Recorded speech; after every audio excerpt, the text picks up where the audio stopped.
Hello RC and non-RC friends, and welcome to this video today where I'm going to be telling you why you should be getting involved in the RC community. Now if you don't know, RC stands for remote controlled. The more you know, eh? Remote controlled, because the remote control community is actually pretty fun, pretty darn nice. There's lots of things that go on in the RC world, and I've actually been a very big fan of RC for quite a few years, but only up until recently have I actually been kind of getting back into the swing of things. Now, the reason why I've been getting back into the swing of things is I've recently moved back to my hometown, of which before I moved, every Friday, I used to race competitively 10th scale cars. I used to race my 10th scale Tamiya Mini and my 10th scale four-wheel drive touring car, of which if I move back slightly, you can see them here. There's my Tamiya Mini, and there is my four-wheel drive 10th scale touring car, which is a team associated TC3. Now sadly it has been about 15 years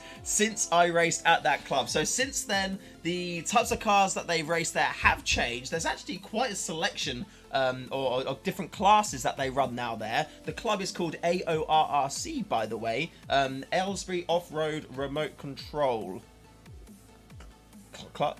Is there a club at the end? I'm not sure if it's another C at the end. It's just aorrc.co.uk. Go check it out. Yeah, nowadays they run Mardave Minis, which is this one here. So I've got my Mardave Mini Assassin, of which I'm going to be doing future content on, showing you the tips and tricks, what you can do to your Mini Mardave in order to kind of try and get the competitive edge, although I keep trying to do things to the car, and they, to be fair, they are working and being good. My downfall is the driver at this point in time, so that's what we're working on. I have actually started to play VRC Pro as well, which is a kind of like computer game, RC car type game, and I've got the adapter which I use my actual RC controller on, so it's good practice. It's good training, but what I've realised recently is I've been running it with bad settings. Like the whole of last week, I was trying to do, you know, a few races a day to warm up, get that practice in, get the old thumb memory back in action. But every race I did it with grip 100% on. And I started to do well. I was like putting the difficulty level up and up and up, and I was winning races on tracks and trying other tracks and getting better slowly. But then I went to racing on the Friday night and I was not good at all. It wasn't translating so far because I had the grip set to 100%. And then I was racing, grip wasn't 100%. It was not a good time. It was a difficult time. But yeah, anyway, you should get into RC, because RC is fun. Being able to like control a thing, like whether it's a car or a boat or a plane or a drone or quadcopter or anything like that, it's actually loads of fun. Being able to kind of like have that remote access control to something, I don't know, I can't really explain why it feels so good. It just does. You know, I think everybody kind of enjoys running little remote control cars around, so why wouldn't you want to do that, but faster and in a competitive environment as well? Like my Mardave Mini, my wonderful little pink car right here, that has like a top speed of like 40 miles an hour, and that thing flies around the track, and genuinely, it absolutely bombs it. So yeah, if you're looking forward to like, you know, having cars go fast, then this could be something that could interest you. Like my RC interest goes back many years. Like I was always interested in getting like little cars from like Argos and whatnot, and whenever I had my Christmas and birthdays, I would always ask for like RC cars. In fact,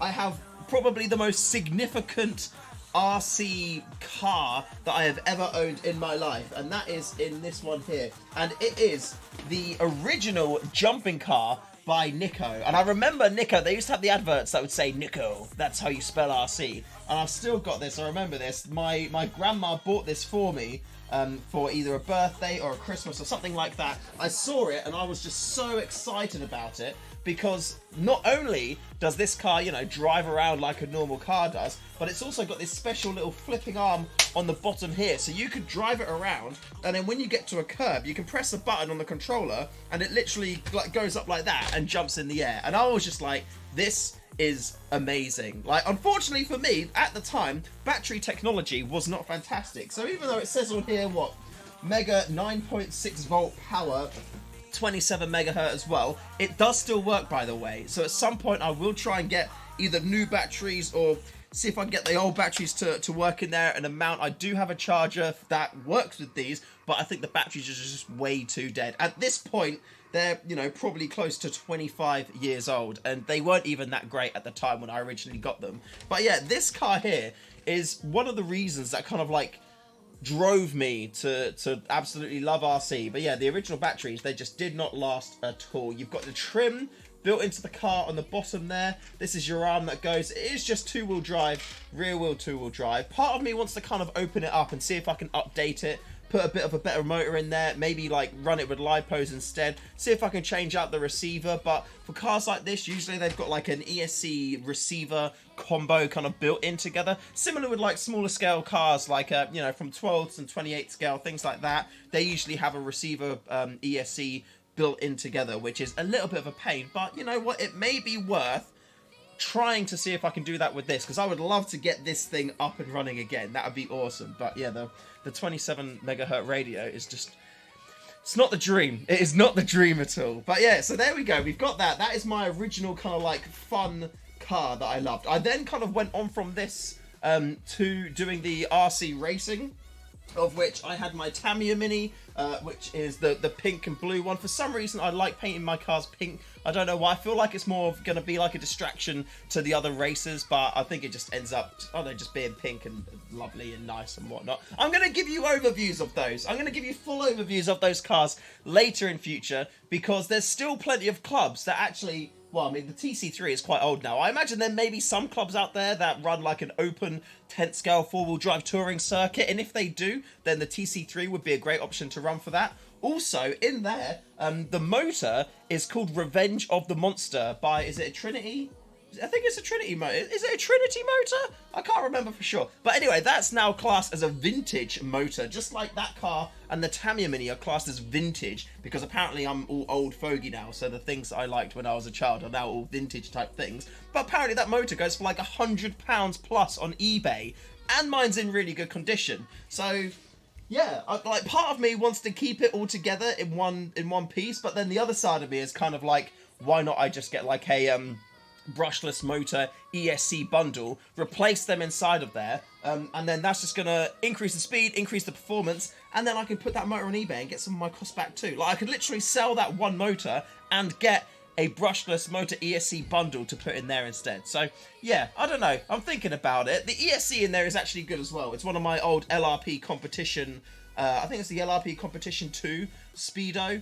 Forward only, no reverse, because back in that day, I mean, you had to pay, I think you had to pay extra to get reverse servos. Now it seems pretty standard, reverse ESCs. Now it seems pretty standard across them, but you know, not having reverse definitely did make you drive better, because if you got caught in a barrier, you were stuck there for a while, and you cannot rely on people to marshal very effectively when you're driving around the track. Like, one of the things that I try to do, like when I'm marshalling, is make sure that I am on it, that I am the fastest guy out there. If your car gets stuck, I'm gonna be there for you, boy. I will be there for you. We'll talk about marshals again in like a future video, because some people are really great at marshalling, other people just find it like an inconvenience, whereas I'm standing there and I've got the mindset of, I want to act how I want other people to act when they're marshalling for me. Like, if there's a car that crashes and there's a marshal here and a marshal here, by the way, for those of you that don't know this kind of like stuff,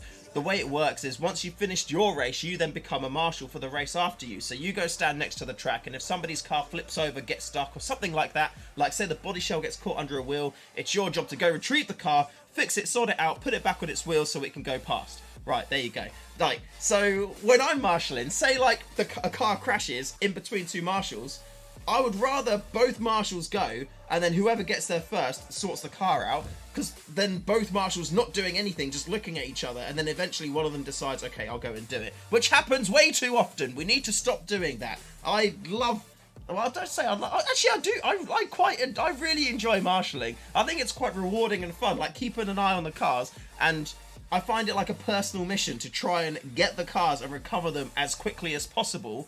And yeah, I just find it quite, you know, it's fun and it's nice. And if you do it quickly, usually people, when they're up on the rostrum, which is where you stand when you're racing your car, they're like, you know, thank you, and I feel fulfilled. I feel like I've done my job, and that is nice. But yeah, it's not just about you know, indoor racing on carpet circuits. I've also recently got this here, which is my FTX Carnage 2.0. You can see it's pretty dutty at the minute, as I took it out earlier today just to have a bash around, and unfortunately I changed it or like accidentally, I should add, from 4-wheel drive to rear-wheel drive only. Unfortunately, I bashed around a bit too much and a grub screw came loose on the main drive shaft, and I lost all power to my front wheels. And then I was just wheel spinning and donutting like mad, which was good fun, but also not the greatest experience ever as well. But this is actually pretty fun. My best mate got one of them as well, and we take them out with his son, and his son absolutely loves it. He runs around going truck, truck, truck.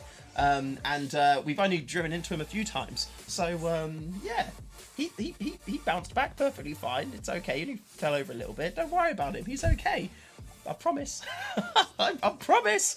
But we're both kind of like thinking about converting them to brushless. So we're going to see how that goes. Again, that'll be a future video. I'm going to give you like a full overview of that. I want to take this out a little bit more before I kind of give you my thoughts, because like I said, the drive shaft grub screw came undone. And I want to see if there's anything else which you may want to keep an eye out for that kind of thing. The other cars, the Mini, the touring car, the Marday Mini as well, those are all, I've got tons of kind of tidbits in there which I'm going to share with you over the course of this. So if you want to learn about RC, if you're curious, if you're already racing competitively, or pretty much you just want to learn a little bit more about the kind of RC bits that I'm doing, hit subscribe, hit like, and comment below. Let me know the kind of things you're interested in, whether or not you're interested in RC, and if there's anything specifically in RC you would like to know, because I am here for you. I want to try and guru your RC-ness and make wonderful videos for you to enjoy in future about remote control cars, and maybe my drone. I don't know. I'm not good at flying it. I love FPV drone videos, but I'm not that good. So maybe not. I'm also going to live stream playing VRC Pro, so hopefully that will help me get better in future as well. But yeah, until then, I love you very much. Thank you for watching. Enjoy, subscribe, and don't be RC. I like that as an ender. I think that's actually pretty fun. Yay.